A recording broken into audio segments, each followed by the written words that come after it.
చిలకలూరిపేటలో చెల్లని మంత్రి, గుంటూరులో గెలుస్తారా అంటూ నారా లోకేష్ వ్యాఖ్యలు. ముగిసిన యువగలం పాదయాత్ర, వరుసగా ఇంటర్వ్యూలు ఇస్తున్నారు నారా లోకేష్.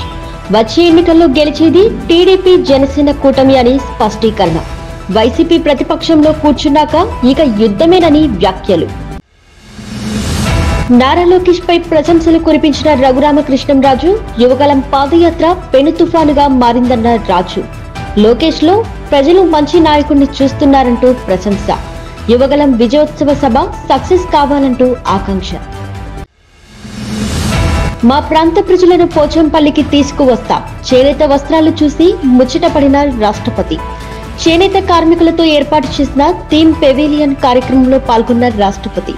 తెలంగాణ రాష్ట్రం నుంచి మంచి చేనేత వస్త్రాలను అందిస్తుందని రాష్ట్రపతి ద్రౌపది ముర్ము ప్రశంసలు. జనసేన పార్టీ తన పేరును ఆ విధంగా మార్చుకుంటే ఎవరికీ ఏ సమస్య ఉండదన్నారు రామ్ గోపాల్ వర్మ. ఏపీలో టీడీపీతో పొత్తు పెట్టుకున్న జనసేన నేడు యువగలం విజయోత్సవ సభ. హాజరవుతున్న చంద్రబాబు, పవన్ కళ్యాణ్. జనసేన పార్టీ పేరును చంద్రసేనగా పార్టీగా మార్చుకోవాలన్న రామ్ గోపాల్ వర్మ. సోషల్ మీడియాలో వార్నర్ ను బ్లాక్ చేసిన సన్ రైజర్లు. ఐపీఎల్ వేలంలో ఆసీస్ ఓపెనర్ ట్రావిస్ హెడ్ ను దక్కించుకున్న సన్ రైజర్స్. హెడ్ కు సన్ రైజర్స్ ఖాతాలో విషెస్ చెప్పాలని ప్రయత్నించిన వార్నర్ అకౌంట్ ను బ్లాక్ చేసి ఉండడంతో విషెస్ చెప్పలేకపోయిన వైనం. బీజేపీ పెద్ద తలకాయల్ని ఓడించింది మేమే. కార్గే తనయుడికి కేటీఆర్ కౌంటర్. కేటీఆర్ కూడా బీజేపీని అనుసరిస్తున్నట్లుగా కనిపిస్తుందని ప్రియాంక ఖార్గే ఆరోపణ.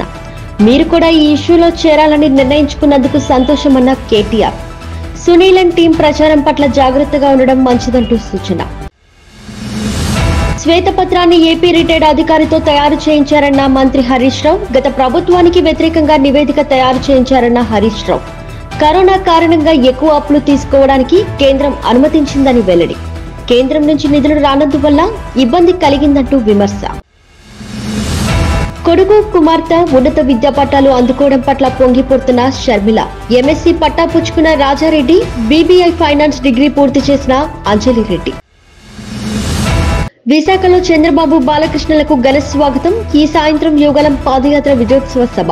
హాజరవుతున్న చంద్రబాబు, పవన్ కళ్యాణ్. 10 ఏళ్ల తరువాత ఒకే వేదికపై కనిపించనున్న చంద్రబాబు, పవన్ కళ్యాణ్. తెలంగాణ అప్పు 6,71,757 కోట్లు. ఉప ముఖ్యమంత్రి బట్టి విక్రమార్క. 2014లో 72,658 కోట్ల అప్పులో ఉన్న రాష్ట్రం. అప్పట్లో ఖజానాలో 100 రోజులకు సరిపడా సొమ్ము. ప్రస్తుతం రోజు ఖర్చులకు ఆర్బీఐపై ఆధారపడాల్సి వస్తుందని రాష్ట్ర ఆర్థిక పరిస్థితిపై శ్వేతపత్రం విడుదల చేసిన డిప్యూటీ సీఎం.